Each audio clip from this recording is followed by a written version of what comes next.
प्रिय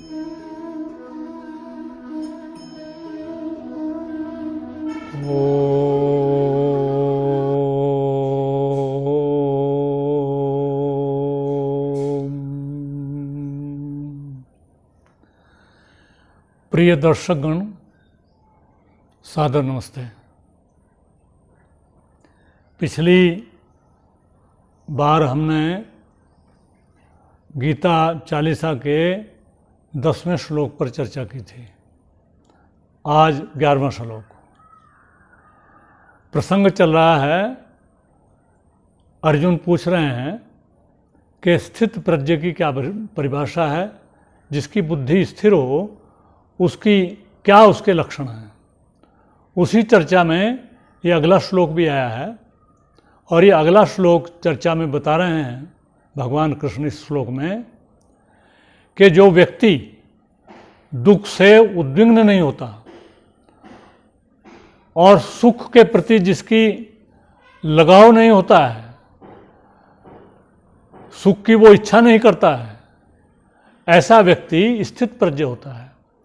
भगवान राम को जब ये कहा गया कि कल तुम्हारा राज्याभिषेक होगा, तो उनकी मन की स्थिति वाल्मीकि भी वर्णन करते हैं, संत तुलसीदास भी वर्णन करते हैं।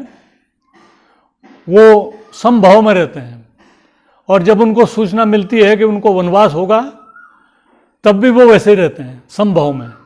इसीलिए वाल्मीकि जी ने लिखा है, रामो विग्रहवान धर्मः, राम धर्म के विस्तार हैं।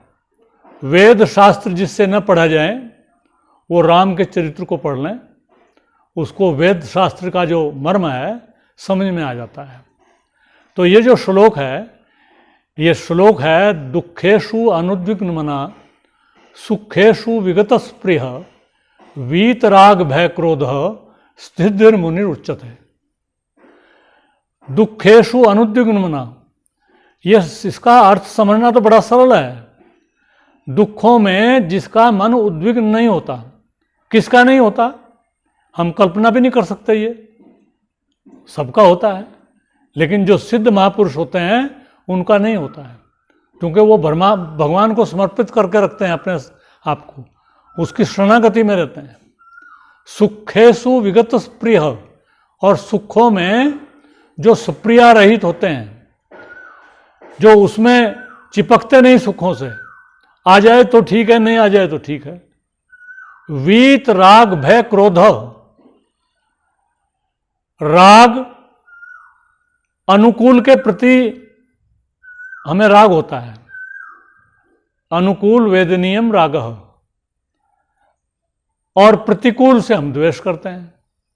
तो राग द्वेष से जो मुक्त होता है, भय, हमें जब परमात्मा की शरणागति नहीं होती, हम अपने कंधों पर सारा बोझ भार रखते हैं, तो हम सारे दिन भयभीत रहते हैं।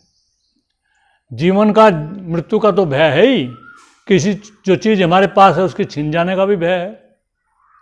अनेक प्रकार से भय होते हैं। परिवार में हम रहते हैं, कोई किसी का स्वास्थ्य परिवार में ठीक न रहे, कोई बीमार रहने लगे, तो उसके सब प्रकार का मृत्यु तक का भय हमें सताने लगता है। वीत राग भय क्रोध, जो हम चाहते हैं वो नहीं होता तो हमें क्रोध आ जाता है। अब वो जो स्थित प्रज्ञ महापुरुष हैं वो तो कुछ चाहते नहीं, उनको क्रोध कैसे होगा। वीत राग भय क्रोध स्थिर मुनिर उच्यते। इस प्रकार की बुद्धि वाला मुनि स्थित प्रज्ञ कहलाता है।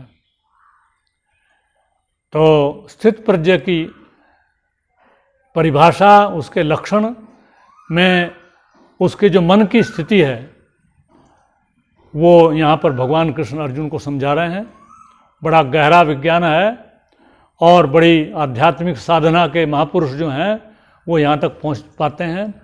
इस श्लोक में यही बताया गया है कि किम आसीत, जो स्थित प्रज्ञ महापुरुष हैं वो किस प्रकार से उनकी मन की स्थिति रहती है, उसमें यही बताया है कि दुखों से उनका मन उद्विग्न नहीं होता है, सुखों के प्रति उनका लगाव नहीं होता है, और राग भय और क्रोध से वो मुक्त रहते हैं, उन्हीं को सिद्धि मुनि कहा जाता है। आज की चर्चा में इतना ही। इति ओम शम नमस्ते जी।